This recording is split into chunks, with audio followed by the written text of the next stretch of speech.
I'm Dana, I'm the Chief Chicken at the Slippy Chicken Company.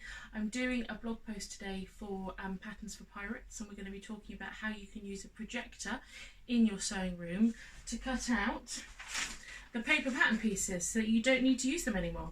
So the idea is that the projector projects the pattern piece directly down onto the fabric, and then you just cut straight around it. It's really great. I got my projector just over a year ago now, and when I first heard of them it was maybe 2 or 3 years ago, and I just kind of thought it was a bit of a fad. I thought it wasn't really going to work.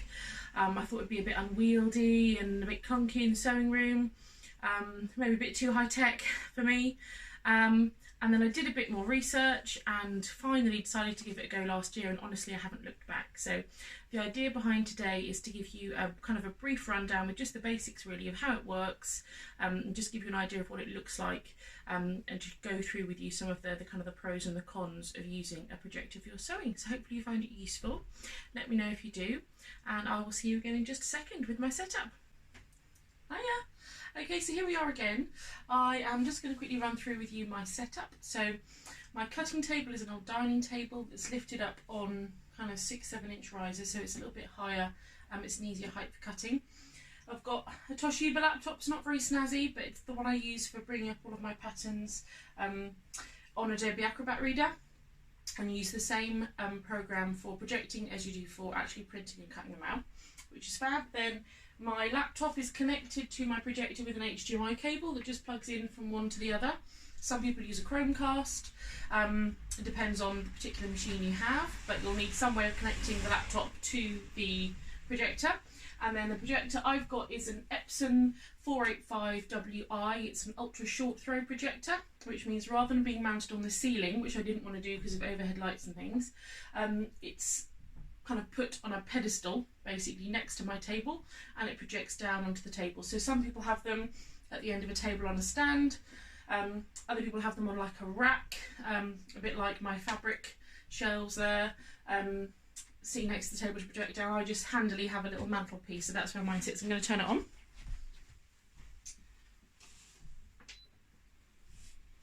So it just takes a moment to warm up. The light starts flashing, but I thought I'd do it for you in real time so you can really see what it's like and how quickly it takes to warm up. But it's only a couple of minutes or so. So you can see it's just turned on, and then we'll start to see an image being projected on the table in just a moment. So it's just starting to come up now. There we go. So the first image that I'm bringing up using my Adobe page here is a calibration grid. So if you join the Projectors for Sewing Facebook group, which is adminned by a lot of lovely people that give their time for free, so that's fantastic, because there's no way I could have managed all of this on my own. So there is lots of help you can get. I would suggest joining the Projectors for Sewing Facebook page if this is something you're interested in finding out a bit more about. But there are various calibration grids that you can download from the Projectors for Sewing Facebook page, and this is one of them.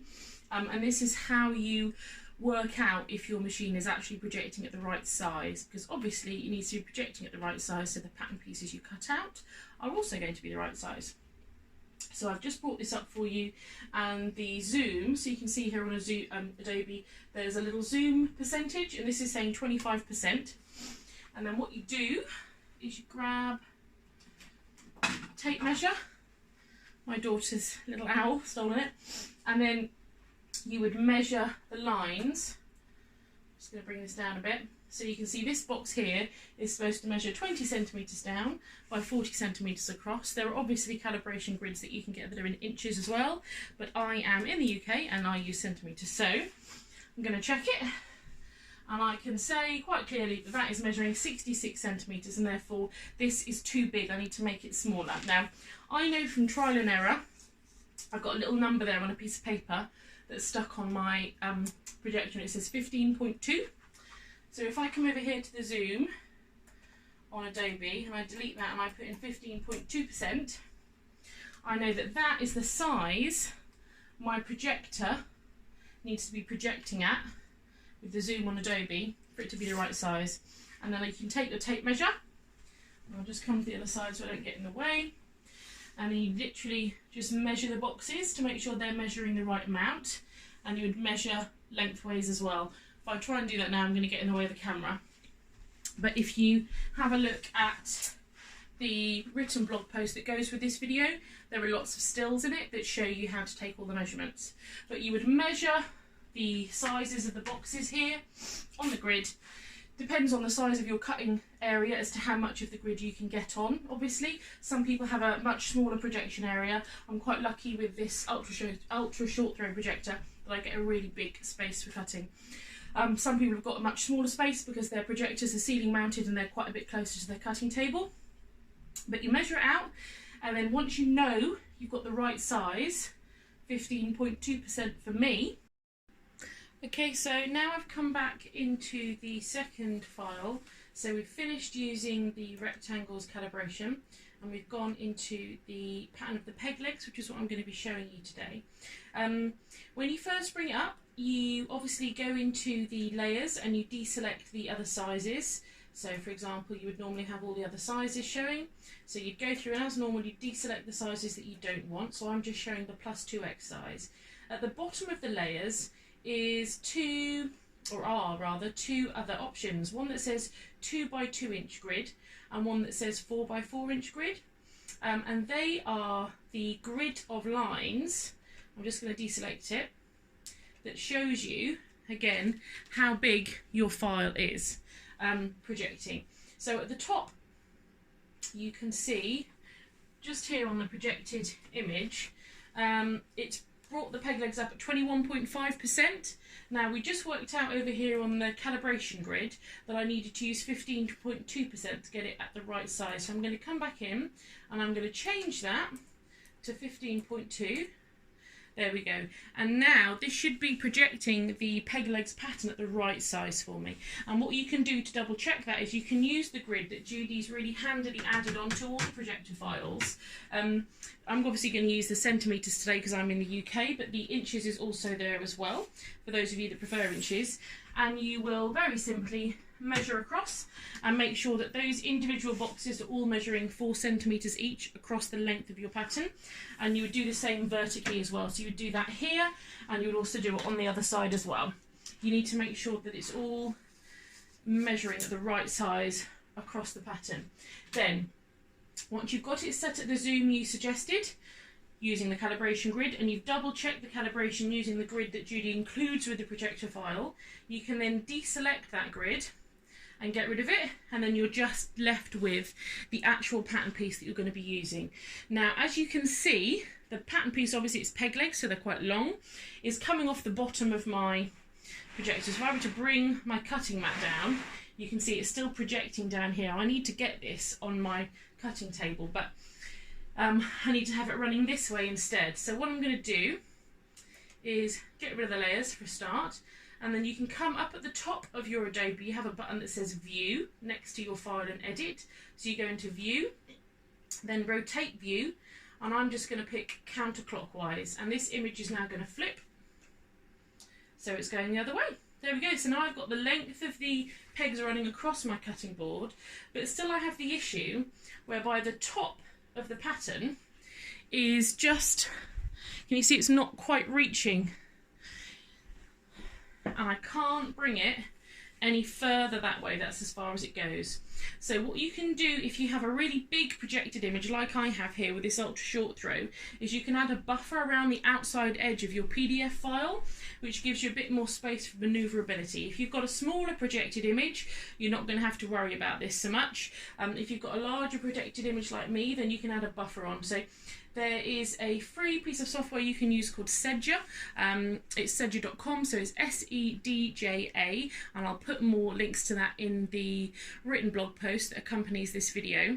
But if you go onto Sedja, you can upload your PDF file and you can add a buffer around the outside of it, so that rather than having just the PDF file itself, it adds on an extra buffer of space around the outside of it. And I'll bring that file up for you now. And what you can do with that file, because you have all this extra space around the outside of it, you can manoeuvre your pattern piece wherever you want it to be on your cutting table. So I'm going to bring that along There we go, I've got the whole piece on. I just need to bring it up a little bit. There we go, and now you can see I've got the whole pattern piece on my cutting table ready to cut out. I'm just going to show you how that works with some fabric. So I've got a piece of cotton lycra here. I'm just going to throw over the table. Oh, which it obviously doesn't want to do. There we go. And then flatten that out over here. And if I were cutting the low-rise version, I can't waste fabric. There we go. So you would have something like that. Now, these creases, you might be able to get away with it. Really, you should give them a press and get rid of them. But as long as you can see your whole projected image on your fabric, then you're good to go. And what you would do is you're going to have to use a rotary cutter here to cut this out. If you try and use scissors, I'm just going to show you what happens. So you can see as this curve of fabric is pushing the projected image up, it's skewing it here. If you put scissors up under it, you see how it's moving the projected image. You haven't got a nice flat line anymore. That's why really you need to use a rotary cutter. I'm just going to show you what it looks like on a darker piece of fabric. So if I flip this over and if I pop the coloured side up, then what I'm going to do is show you the difference. So you can still see the projected image. You can see the line here for the capri, and you can see the side here for the size. You can see it, but it's not quite as clear. It's the middle of the day here. I could drop some blinds, try and make the room a little bit darker if I wanted to.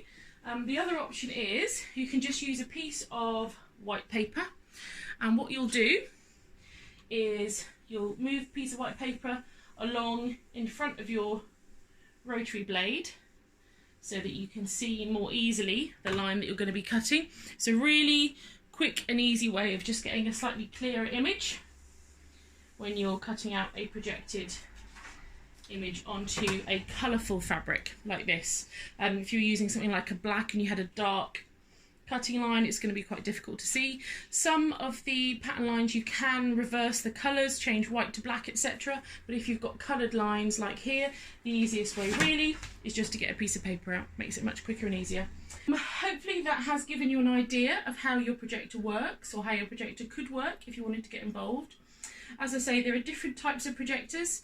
A few of the other admin team at Patterns for Pirates have kindly sent me some pictures of their setups, and I'm going to be including those in my written blog as well. So if you want to have a read through of that, you'll see a few different types of setups. You haven't got to have this kind of ultra short throw projector. If you want to ceiling mount your projector, you can do. That's absolutely fine. These ones, if you buy them new, are quite expensive. I was quite lucky. I managed to get this one refurbished from an old private school that was kind of redoing all of their classrooms, I guess. And their tech guy had taken all of these, put new bulbs in them, kind of given them a bit of a refurb, and was selling them on eBay. So I got it quite cheaply second hand. Just be careful if you're buying things second hand. Obviously, check the returns policy. Pay through PayPal or something similar so you're protected, and check the reviews and things of the seller before you buy anything. But I was quite lucky, I got a good deal. The lamp, the number of hours on the lamp is really important. The older a lamp is, the less bright the projected image is. So if you can get fewer hours or a brand new bulb, that's great. Obviously if your bulb does go, you can buy a new one, but they can be a little bit pricey. And you will also find when you're looking through the specs of the projector, not only will it tell you the kind of distance you need to have from your cutting table to say the ceiling or something similar to get the kind of size of image that you want to get, but it will also tell you the lumens as well, which is the brightness of the projector. Mine's just gone to sleep. Give my laptop a little wiggle and it should wake up again. So it'll give you an idea of the lumens, which is the brightness of the projected image. Here we go, it's woken up again. If you're working in a really bright area, you might need to have one that's got a kind of a brighter number of lumens or a higher number of lumens for a brighter projected image. But like I say, I'm in a living room here. I've got a big bay window in front of me, and when I open the blinds again, you can see it's quite bright. And I use it quite happily all year round without any problems. So if you have any questions, feel free to give us a shout in the group. There are quite a few of us that use projectors now. We're always more than happy to answer any questions that you've got that pop up. But hopefully that has given you an idea of how it works and why you might want to have a little look into it. Alright, thanks very much. I'll speak to you soon. Bye!